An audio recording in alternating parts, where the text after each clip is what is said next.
사도신경으로 신앙 고백 드리겠습니다. 나는 전능하신 아버지 하나님 천지의 창조주를 믿습니다. 나는 그의 유일하신 아들 우리 주 예수 그리스도를 믿습니다. 그는 성령으로 잉태되어 동정녀 마리아에게서 나시고 본디오 빌라도에게 고난을 받아 십자가에 못 박혀 죽으시고 장사된 지 사흘 만에 죽은 자 가운데서 다시 살아나셨으며 하늘에 오르시어 전능하신 아버지 하나님 우편에 앉아 계시다가 거기로부터 살아있는 자와 죽은 자를 심판하러 오십니다. 나는 성령을 믿으며 거룩한 공교회와 성도의 교제와 죄를 용서받는 것과 몸의 부활과 영생을 믿습니다. 아멘. 찬송가 445장 보시겠습니다.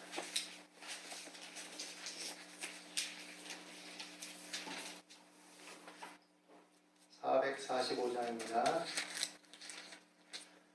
계산을 넘어 험곡에 가도 빛 가운데로 걸어가면 주께서 항상 지키시기로 약속한 말씀 변치 않네. 하늘의 영광 하늘의 영광 나의 맘속에 차고도 넘쳐 할렐루야를 힘차게 불러 영원히 주를 찬양하리. 캄캄한 밤에 다닐지라도 주께서 나의 길 되시고 나에게 밝은 빛이 되시니 길 잃어버릴 염려 없네. 하늘의 영광 하늘의 영광 나의 맘속에 차고도 넘쳐 할렐루야를 힘차게 불러 영원히 주를 찬양하리. 광명한 그 빛 마음에 받아 찬란한 천국 바라보고 할렐루야를 힘차게 불러 날마다 빛에 걸어가리. 하늘의 영광 하늘의 영광 나의 맘속에 차고도 넘쳐 할렐루야를 힘차게 불러 영원히 주를 찬양하리. 기도하겠습니다. 사랑과 은혜가 풍성하신 하나님, 오늘도 우리가 하나님의 은혜와 사랑을 힘입고 주를 찬양하며 주를 예배할 수 있도록 인도하여 주시니 감사합니다. 그리스도 예수 안에 있는 십자가 대속의 은혜와 그 사랑이 우리를 살리는 힘이며 효력이며 능력임을 고백하고 또 우리 삶에 전개된 여러 어려움과 문제들 속에서도 우리가 능히 믿고 이기며 감당하게 하는 큰 능력이 됨을 믿고 감사를 드립니다. 보혜사 성령께서 우리 안에서 함께 하시고 우리 가운데 교통하심으로써 우리를 위로하시고 힘주시며 우리의 생각을 다스려 주시고 하나님의 선하시고 기뻐하시고 온전하신 뜻을 향해 우리의 마음과 생각의 방향이 우리의 감정의 소욕이 이루어질 수 있도록 인도해 주심을 믿고 하나님을 의지합니다. 오늘 아버지 하나님, 주를 예배하기 위해서 각 처소에서 주를 향하는 모든 마음들을 붙들어 주시옵시고 여러 어려움과 또 힘겨움들을 잘 극복하고 감내하며 이기게 하시고 주 예수 그리스도 안에 있는 생명의 성령의 복으로 말미암은 산소망이 우리로 능히 이기게 하며 항상 기뻐하며 쉬지 않고 기도하며 범사에 감사하는 힘이 되도록 역사하여 주옵소서. 살아계신 하나님, 오늘도 우리 가운데 역사해 주셔서 주를 예배할 때 주의 말씀 가운데 교통하여 주시옵소서. 우리가 기도하며 간구하는 모든 기도 가운데 하나님 은혜를 더하여 주시고 우리가 모일 때 또 우리 각자의 처소에서 나라 민족을 위해서 이웃을 위해서 이 삶의 현실들을 위해서 기도할 때마다 성령의 나타남과 능력으로 말미암아 하나님의 말씀이 확실히 증거되게 하시고 우리로 간증거리가 되며 감사의 찬송이 될 수 있도록 인도하여 주옵소서. 오늘 하나님의 말씀 가운데 함께 하심을 믿고 의지합니다. 감사하며 예수 그리스도 이름으로 기도드립니다. 아멘. 하나님 말씀 보시겠습니다. 구약성경 사무엘상 17장 28절에서 40절입니다. 구약성경 437페이지입니다.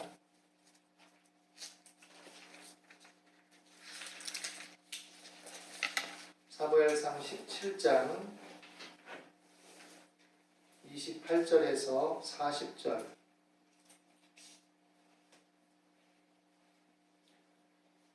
같이 읽겠습니다. 큰형 엘리압이 다윗이 사람들에게 하는 말을 들은지라. 그가 다윗에게 노를 바라여 이르되 내가 어찌하여 이리로 내려왔느냐. 들에 있는 양들을 누구에게 맡겼느냐. 나는 내 교만과 내 마음의 완악함을 아노니 내가 전쟁을 구경하러 왔도다.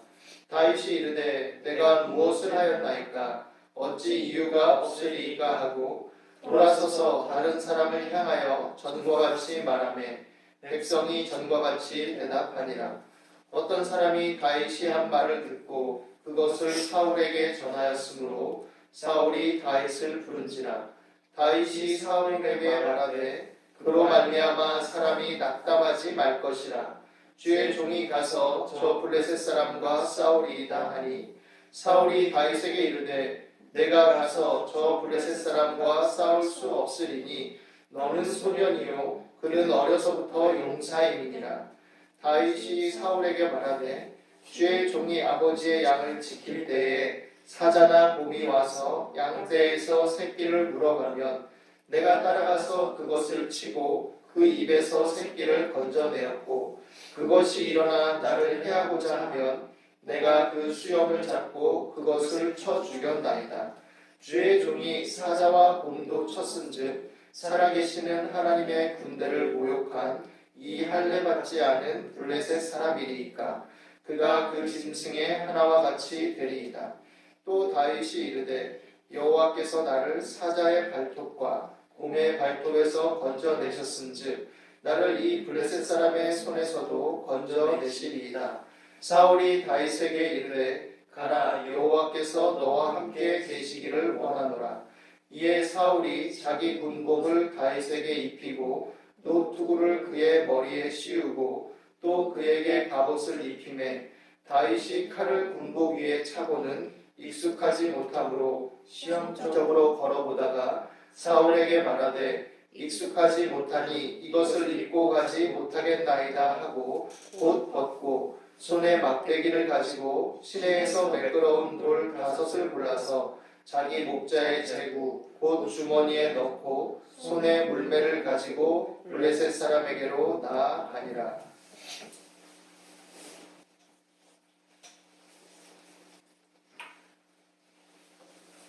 다윗은 아버지의 심부름으로 형들이 잘 있는지 먹을 것을 주기 위해서 전쟁 상황에 대치된 그 현장으로 가게 됩니다. 가서 전개되는 상황을 봤을 때 그는 마음에 화가 일어나고 분노가 일어납니다.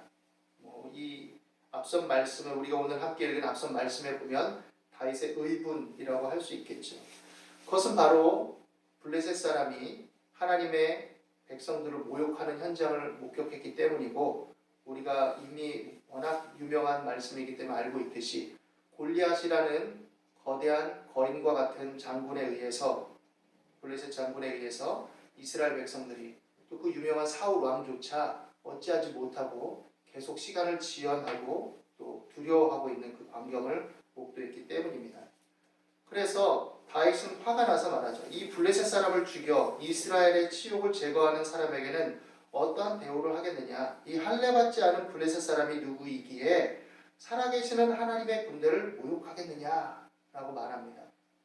어떻게 보면 다윗은 지금 군사로 징집되기에는 적절하지 않도록 어리기도 하고 또 어찌 보면 그것에 대해서 주목을 받지 못한 사람일 수도 있을지 모릅니다. 그런데 다윗은 이 광경을 봤을 때 그런 자신의 여러 지금의 형편과 상황이 문제가 될 것이 없었던 것이죠. 그는 하나님을 모욕하고 하나님의 군대를 모욕하는 것에 대해서 분노를 느끼고 이것에 대해서 왜 다 이러고 있지? 지금 이 상황이 어떻게 전개되는 거지? 하는 마음으로 다가가게 되는 거죠. 그리고 백성들이 이제 그를 죽이는 사람에게는 이러이러하게 하시리이다 라는 사울 왕이 했던 말을 들려줍니다. 이런 정황에서 그의 큰형 엘리압이 다윗이 사람들에게 하는 말을 듣습니다. 그리고 그가 다윗에게 와서 노를 바라고 말합니다. 네가 어찌해서 이리로 내려왔느냐?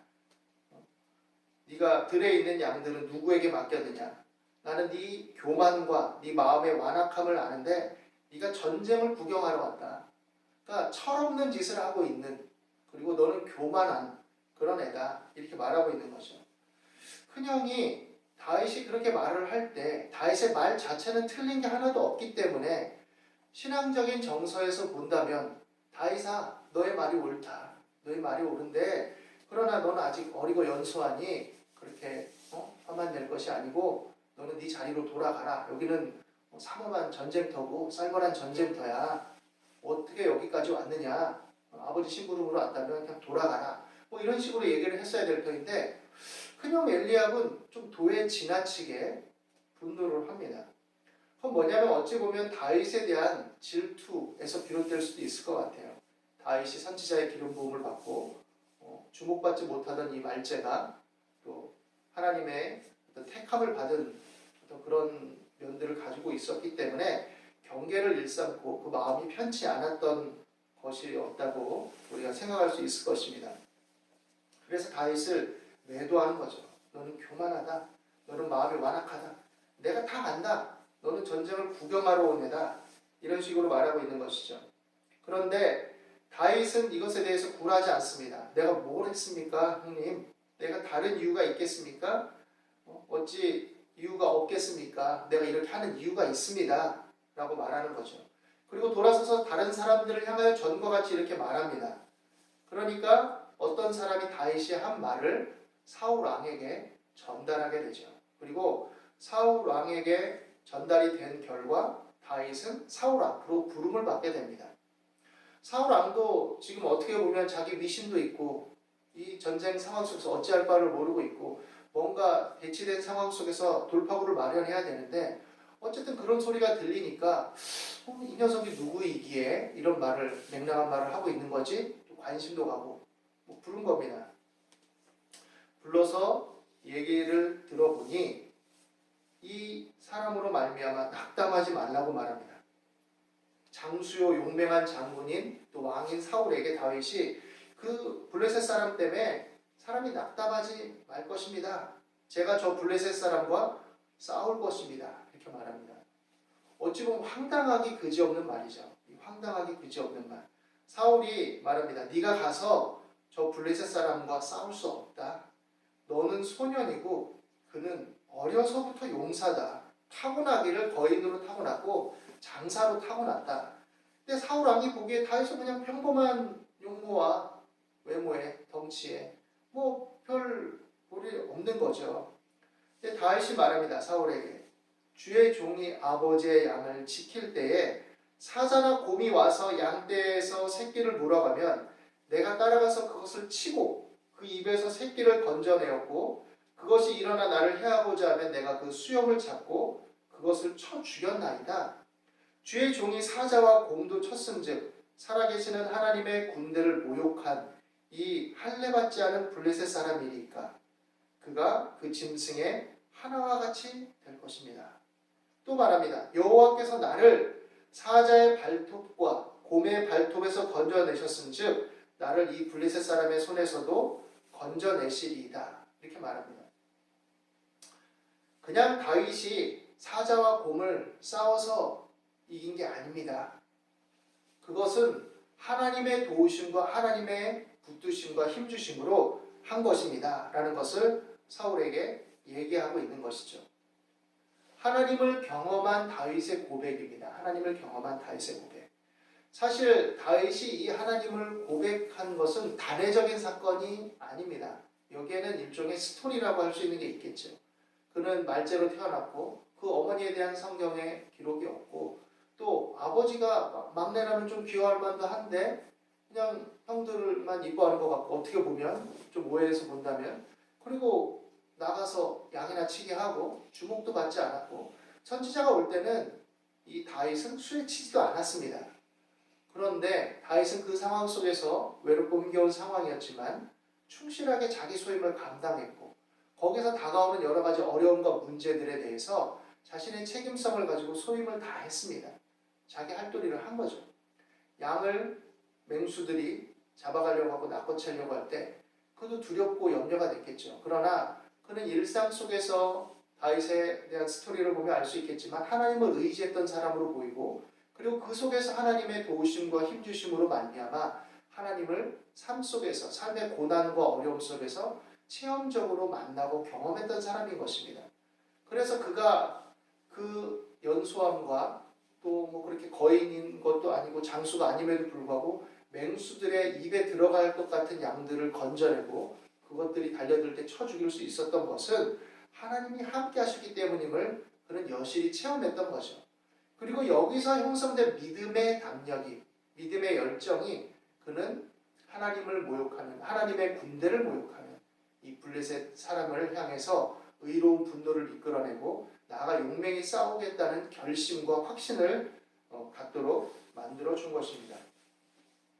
그래서 사울이 이 말에 순응을 합니다. 그래, 혹시 모르겠지만 어쨌든 여호와께서 너와 그렇게 하셨다면 지금도 너와 함께 하시기를 원한다라는 마음으로 보내죠. 그리고 사울이 그냥 보낼 수는 없으니까 뭔가 장비를 갖춰줘야 되지 않겠습니까? 몸을 보호하고 힘을 쓸 수 있는. 그래서 한다는 것이 자기의 군복을 입힌 겁니다. 그리고 노트구를 씌우고 또 갑옷을 입힙니다. 그리고 칼을 군복위에 찹니다. 그런데 이게 사울왕은 키가 원래 큰 사람이고 또 다윗은 평범한 또 나이도 어린 사람이기 때문에 이게 다 몸에 맞지도 않고 익숙지도 않아요. 그리고 자기가 써본 도구도 아닙니다.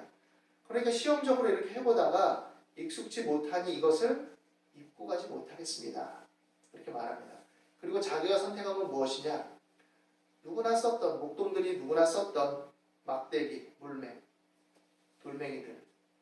이것은 사실 이 물매질을 하는 건 목동들이 했던 거죠. 맹수들을 쫓아낼 때 쓰기도 하고 뭐 이랬던 건데 다윗도 여전히 그 도구를 똑같이 사용했죠. 뭐 다윗이라고 유달리 다른 도구를 쓴 것은 아니죠. 매끄러운 돌 5개를 고르고 또 주머니에 그래서 목자의 제국을 주머니에 넣고 또 물매를 가지고 블레셋 사람에게로 나아가게 됩니다. 어떻게 보면 그 용맹스러운 장수를 상대하기에는 턱없이 부족한 도구라고 볼 수도 있죠. 그런데 그것을 가지고 가는 거죠. 우리가 알듯이 다윗은 이것을 사용해서 블레셋 장수 골리앗을 엎드러뜨립니다. 사실은 하나님의 군대를 모욕한 너를 내가 하나님의 이름으로 능히 엎드러뜨릴 거야. 그리고 다윗을 개처럼 여기고 비웃던, 꼬맹이로 비웃던 이 골리앗을 쓰러뜨리죠. 그가 물매질을 해서 돌을 던졌을 때 그것이 골리앗의 이마에 박히게 됩니다.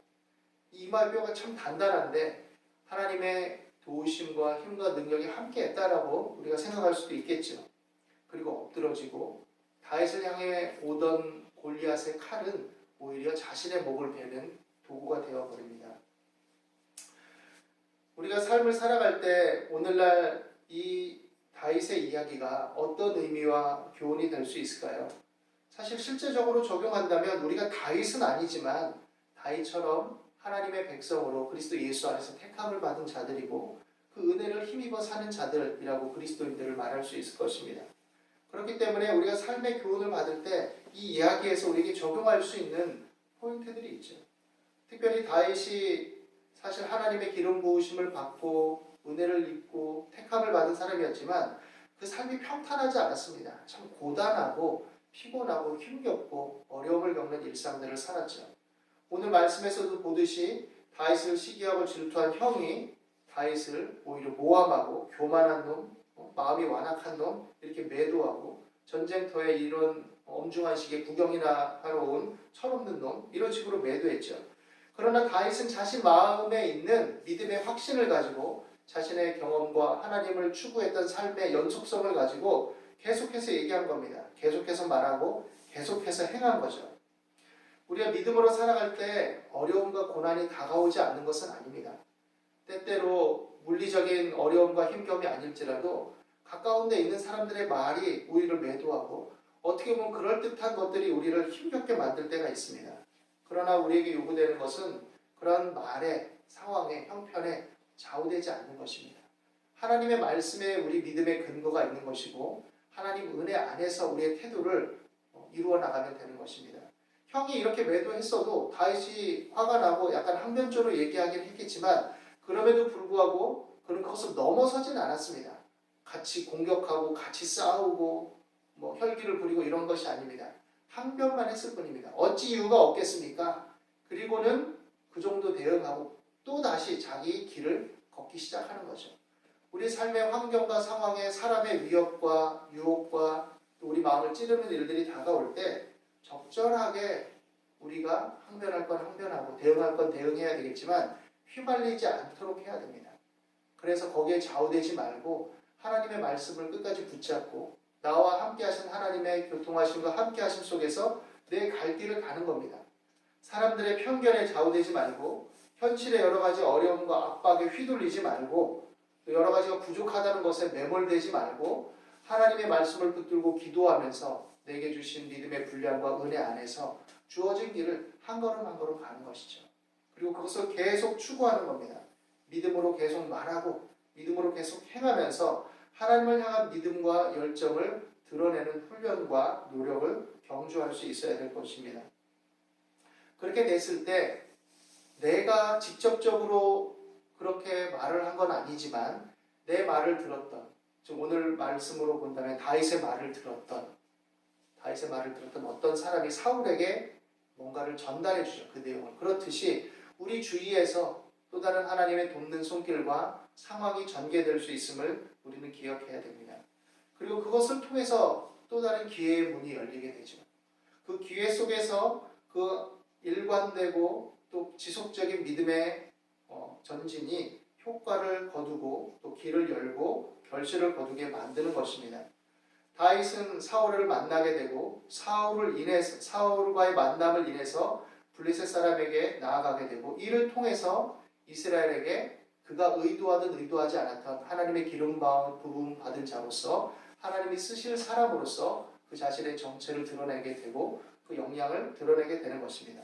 물론 그렇게 되고 나서 그가 칭송을 받고 환호를 받았지만 그 삶이 항상 그렇게 평탄했던 것만은 아닙니다. 오히려 그에게 주어졌던 많은 주목과 칭찬과 칭송이 그에게 또 다른 어려움이 되기도 하고 그래서 사울 왕에게 위협을 당하기도 하고 그 질투에 의해서 목숨을 건지기 위해서 도망다녀야 되고 여러 어려움들을 겪기도 했지만 그러나 그 속에서 그는 믿음의 행보를 계속 경주합니다. 앞서 얘기했듯이 자신이 대항할 어떤 수준의 것들은 대항하고 항변하고 대처하고 일을 이뤄나갔지만 그러나 그가 더욱 주안점을 두고 핵심에 둔 것은 하나님의 택함을 받은 사람으로서의 정체성 그리고 자신이 이루어 나가야 될 그 목표를 더욱더 집중하게 되는 것이죠. 그리고 그것을 통해서 그는 결국 하나님의 일을 이루고 하나님 뜻 안에서 결실을 거두는 사람이 됩니다. 물론 다윗의 일생 전체를 보면 그도 허물이 있는 사람이고 또 실수도 있고 여러 어려움들이 있었지만 그러나 일관된 그 삶 속에 그는 하나님을 향한 믿음을 끝까지 견지하면서 승리하는 사람이라고 말할 수 있을 것입니다. 오늘날 우리도 마찬가지입니다. 우리가 하나님의 자녀로서 살아갈 때 때때로 우리는 원망하고 또 탓할 수 있습니다. 하나님 우리에게는 군복이 없습니다. 투구가 없습니다. 칼이 없습니다. 전쟁을 해야 되는데 이런 도구조차 없어요. 어떻게 해야 됩니까? 그러나 하나님이 보실 때는 그것은 너에게 맞지 않다. 네가 가지고 있는 돌멩이 5개, 막대기 하나로도 족하다. 내가 너와 함께하면 너는 감당할 수 있다. 그러니 네 길을 가라. 네 주어진 것을 열심히 추구해라. 네 자리에서 성실하게 살아라. 두려워하고 염려하지 말아라. 물론 그렇다고 해서 어려움이 아예 없다는 뜻은 아닙니다. 믿음으로 산다는 것은 어려움이 전혀 없이 그냥 만사형통하고 항상 행복하고 모든 게 원하는 대로 다 주어지는 삶인 것은 아닙니다. 그리고 그렇게 주어진다고 해서 사람이 행복한 것만도 아니죠. 믿음으로 산다는 것은 우리 현실에 다가오는 여러 어려움과 문제들 속에서도 하나님의 함께하심을 확신하게 되는 것이고 하나님의 함께하심을 체험하게 되는 것이고 그 어려움과 문제들을 딛고 일어섬으로써 하나님의 뜻을 이루고 하나님의 자녀됨을 드러내고 증거하는 삶으로 산다는 것을 의미하는 것입니다. 그리고 그렇게 살아갈 때 하나님은 그 속에서 각 사람에게 주신 분량과 그 뜻을 따라서 그를 사용하시고 열매 맺게 하시는 것이고 각 사람은 그 안에서 그 분량대로 기쁨과 감사와 만족과 행복을 누리면서 하나님 나라를 또한 바라보며 나아가게 되는 것이죠. 여러 어려움과 힘겨움들이 있는 이 세상, 또 시대적이나 상황적으로 때때로 다가오는 여러 어려움과 문제들이 또 있습니다. 이 세상에 살아간다는 것은 어떻게 보면 고난과 염려와 문제가 항상 있는 시간 속에 주어져 있다고 말할 수 있을 것입니다. 물론 그 사이에 행복도 있고 기쁨도 있고 즐거움도 있고 성취도 있고 만족도 있지만 이 세상은 우리가 다 알듯이 힘든 일, 슬픈 일, 어려운 일, 고독한 일, 아픈 일이 있습니다. 그런데 하나님은 우리에게 무엇을 보장하시느냐? 주 예수 안에서 하나님의 자녀됨을 회복하고 그를 믿고 나아간다면 이 모든 것들이 합력하여 선을 이루고 또 너희로 능히 이길 수 있는 힘을 주시고 너희가 어렵고 고독하고 외로울 때도 나를 의지하며 함께한다라는 것을 약속하시고 보증해 주셨다는 것이죠. 그것을 단지 관념과 이념으로서 자기 확신 속에서 스스로 성취해 나가는 것이 아니라 그렇게 나아가는 방향과 삶 속에 하나님의 함께 하심을 나타내 주시고 보증하신다라고 말씀하고 있는 것입니다. 그렇기 때문에 우리가 믿음의 열정을 가지고 나아가게 되기를 바랍니다. 믿음의 확신에 근거해서 계속해서 인생을 힘있게 또 살아가게 되기를 바랍니다. 어려울 때 기도하고 하나님의 도움을 의지하게 되기를 바랍니다. 오늘 이 말씀 안에서 우리가 주어진 삶의 현실들을, 상황들을 잘 타개해 나가고 또 주님과 날마다 동행하며 어려움과 문제 속에서도 넉넉히 이기는 그런 믿음의 삶이 되시기를 예수님 이름으로 축원합니다. 기도하겠습니다. 하나님 아버지, 오늘도 우리 가운데 함께 하심을 감사합니다. 때때로 우리 삶에 어려움이 있고 마음 아픈 일도 있고 힘겨운 일도 있습니다. 때때로 어떤 성취와 성공을 맛봤음에도 불구하고 또 그것이 마냥 즐겁고 행복한 것이 아니라 오히려 그것을 빌미로 우리에게 어려움과 힘겨움과 시기와 질투가 다가올 때도 있고 우리 삶이 막힐 때도 있습니다. 그러나 이러한 삶의 현실 속에 우리가 하나님만을 바라보며 나가고자 하면 하나님은 이 모든 것들을 감당하게 하시고 우리가 외롭고 힘겨울 때도 힘이 되어주시고 도와주시고 이 모든 것이 합력하여 선을 이루어서 능히 이기게 하시고 또 복되게 하심을 믿습니다. 그러므로 하나님의 자녀됨을 잃지 않게 도와주시고 믿음의 확신을 가지고 나갈 수 있게 도와주옵소서. 하나님께서 우리 가운데 함께 하시고 이 시간에도 성령으로 교통하심을 믿고 의지합니다. 예수님의 이름으로 기도드립니다.